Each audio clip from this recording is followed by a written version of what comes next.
Hey, so we know it's important to think positively, but how do you think positively on days when you just really don't feel like it?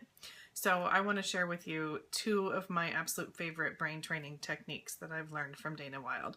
The first one, this is my name, not hers, I call flip the butt.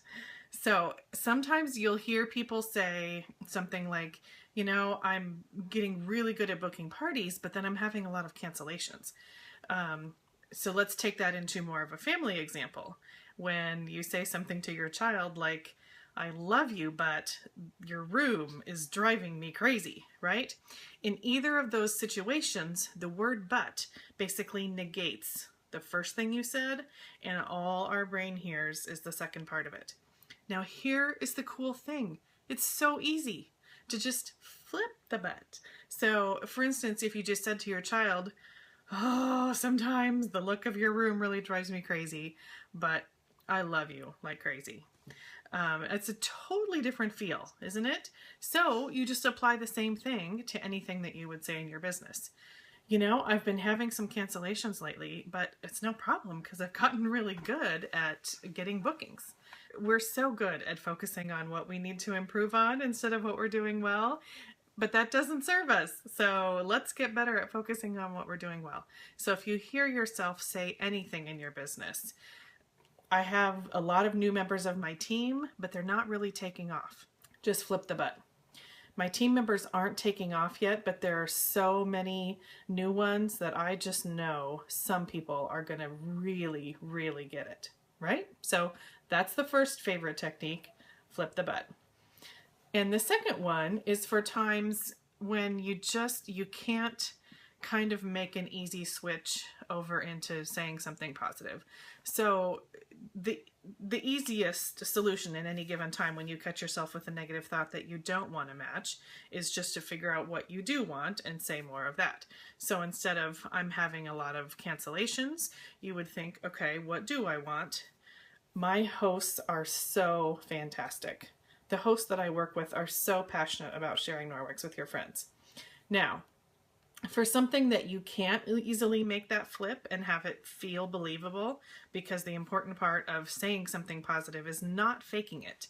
It's for it to actually make you feel better. That's when you know it's working. So if you are in a point in your business or your life where you're just feeling a little bit stuck in fear or worry, or you just can't find a positive thinking thought, then the really cool thing to know is that there is an actual scale of which emotions are close to each other that you can, instead of, if you're really feeling fearful about the future and you can't just leap to knowing that everything is going to be fine, then you can actually work yourself away in smaller steps along a scale. So the piece of that scale, now the scale goes way from one end of just despair to the other end of joy, but there's all that middle ground in the scale, which is where we tend to hang out. And the piece of it that I work with a lot is that piece from fear into hope. What's really cool is that there are two little steps in the middle. So when you're feeling that fearful worry, I just can't seem to get out of this kind of fear of the future kind of thing, then actually the next productive step is to move consciously into anger. Now, you're not going to stay there. It's only going to be brief, but it's an easy move from fear. Fear is more of a powerless emotion, and moving into anger makes you feel a little bit more empowered. So you could start saying, it just makes me angry that people can't see the incredible value of sharing Norwex with your friends. Or it makes me angry that people just won't stop and look at the demo to understand that this is a cleaning power tool. It's not just a different kind of rag. So consciously say statements about it makes me angry that. Then after you kind of get some of that out, then like I said, you're not going to stay there. You're going to then move one more step on the scale to frustration. So again, it's still not a positive emotion, but it's a softer emotion. So you could say some of the same things, but you could say, it's just frustrating that people don't immediately see the value of sharing Norwex with their friends and understanding how much product they get.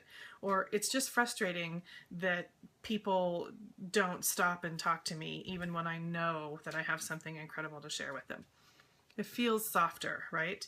And then from frustration, you can start moving into I hope statements. I really hope that I meet just the right people at this next party. I really hope that at this next vendor event that I'm doing, that I meet some people that really get Norwex and they're as excited about it as I am. I really hope, use it in your family life. I really hope that my daughter starts seeing the importance of practicing her spelling every night. I really hope that we can enjoy doing that together. I really hope that we can make that a fun thing to put the laundry in the laundry chute every night instead of leaving it on your floor. I really hope that we can all get in the habit of whatever you're working on, right? And now, if you can keep moving farther up the scale into believing everything's going to be fine, then that's great. But if you can at least move yourself to hope, then you've moved yourself into that place where your blood is flowing better to your brain, you're more creative, you're just more able to handle your day. So those are my 2 favorite brain training techniques. I love playing with this kind of thing with people and helping you learn how to turn things around, how to feel more positive, either about something specific in your business or something general in your life. So comment below if there's something that you want to toss around with me.